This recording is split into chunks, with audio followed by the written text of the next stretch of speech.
Hi everyone, मी प्रतीक्षा. आज तुम्हाला मी आज एक नवीन पॉईंट समजावून सांगणार आहे जो सगळ्यांना माहिती आहे, पण लीगल प्रोसेस काय असते त्याची ती कुणालाच माहिती नाही आहे. त्यामुळे मी आज तुम्हाला तो पॉईंट समजावून सांगणार आहे. माझा पॉईंट आहे घटस्फोट. घटस्फोट, डिवोर्स सगळ्यांनाच माहिती आहे, पण नेमकं कसं प्रोसेस असते लॉची, त्यामध्ये काही प्रकार आहेत का, त्याला कोणते कोणते ॲक्ट लागू होतात, तुम्हाला माहिती आहेत का? मी ह्या सर्व गोष्टी आज तुम्हाला छान पद्धतीने समजावून सांगणार आहे. डिवोर्स म्हणजे काय? कायद्याच्या दृष्टीने पती आणि पत्नी दोघांचेही वैवाहिक संबंध संपतात, हे सगळ्यांनाच माहिती आहे. ह्याच्या पुढं माहिती का, डिवोर्सचे प्रकार पण आहेत. म्युच्युअल डिवोर्स आणि कॉन्टेस्टेड डिवोर्स. अरे म्युच्युअल डिवोर्स म्हणजे काय हे पण सगळ्यांना माहिती आहे. पती आणि पत्नी दोघांच्या संमतीनं डिवोर्स होतो. एक्झाम्पल सांगायचं म्हणलं तर मला माझ्या हस्बंडसोबत डिवोर्स घ्यायचा आहे, तर मी आणि माझे हस्बंड दोघंही म्युच्युअल कन्सेंटने कोर्टाकडे जातो आणि आम्हाला दोघांनाही डिवोर्स हवा आहे असं सांगतो. त्याच्या पुढं कोर्टची प्रोसेस नवीन सुरू होते, ती वेगळी गोष्ट आहे. सेकंड पॉईंट काय, कॉन्ट्रास्टेड डिवोर्स म्हणजे काय? म्हणजे फक्त एखादी पत्नी किंवा पती आहेत, फक्त पत्नीला डिवोर्स घ्यायचा आहे तर ती कोर्टाकडे तसं पिटिशन फाईल करते. आणि फक्त पतीला डिवोर्स घ्यायचा तर तसं पिटिशन तो कोर्टाकडे फाईल करतो.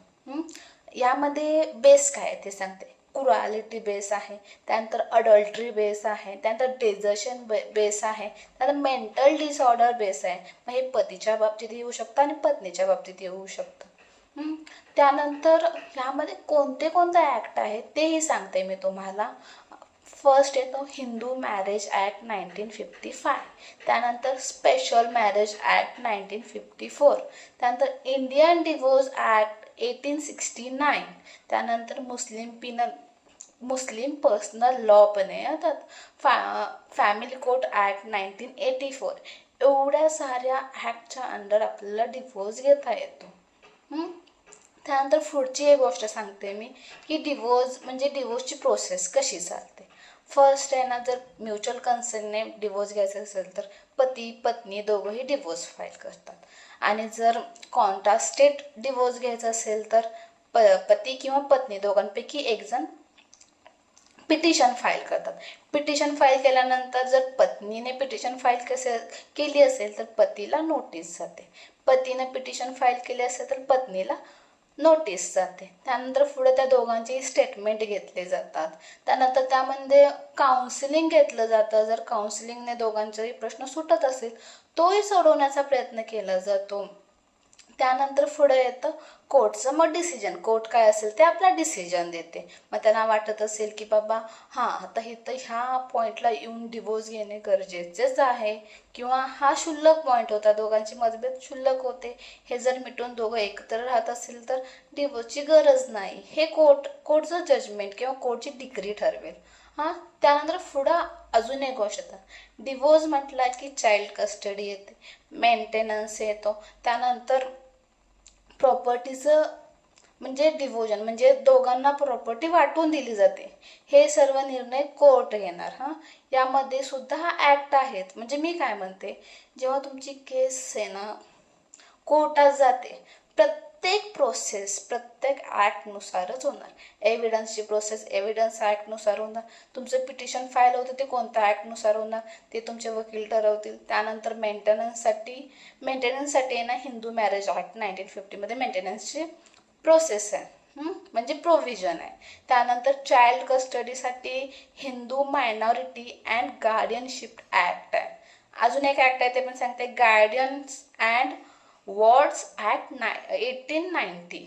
म्हणजे प्रत्येक गोष्ट ही एका ॲक्टमध्ये, म्हणजे प्रत्येक गोष्टीची एक प्रोव्हिजन आहेच ॲक्ट. म्हणजे तुम्हाला काही करायचं असू दे त्यामध्ये तुम्हाला ॲक्टला सोडून कोणतंही डिसिजन घेता येणार. प्रत्येक ॲक्ट म्हणजे प्रत्येक प्रोव्हिजन दिलेली आहे. म्हणजे मला हेच सांगायचं असते की बाबा तुम्ही कोणतीही केस फाईल करा, तर ठीक सारे ॲक्ट लागू होतात.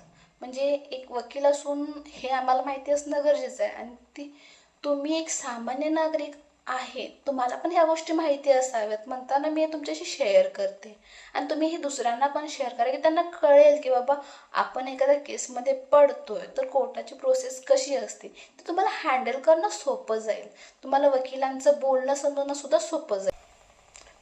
आणि याच्या पुढे सुद्धा मी बाकीच्याही पण गोष्टी एक्सप्लेन करणार आहे, म्हणजे की मेंटेनन्स कसा घेतला पाहिजे, त्यानंतर चाइल्ड कस्टडी कशी मिळते, प्रॉपर्टीचं डिस्ट्रीब्युशन कसं होतं हजबंड आणि वाईफमध्ये, आणि जर हजबंडच्या पॅरेंटची प्रॉपर्टी असेल, अजून ते हजबंडच्या नावावर नाही आहे, पण डिवोर्स घेताना तुम्हाला मिळेल का, कशी मिळते, हे सुद्धा एक्सप्लेन करणार आहे. त्यासाठी तुम्ही माझे व्हिडिओ बघा आणि लाईक आणि सबस्क्राईब करा.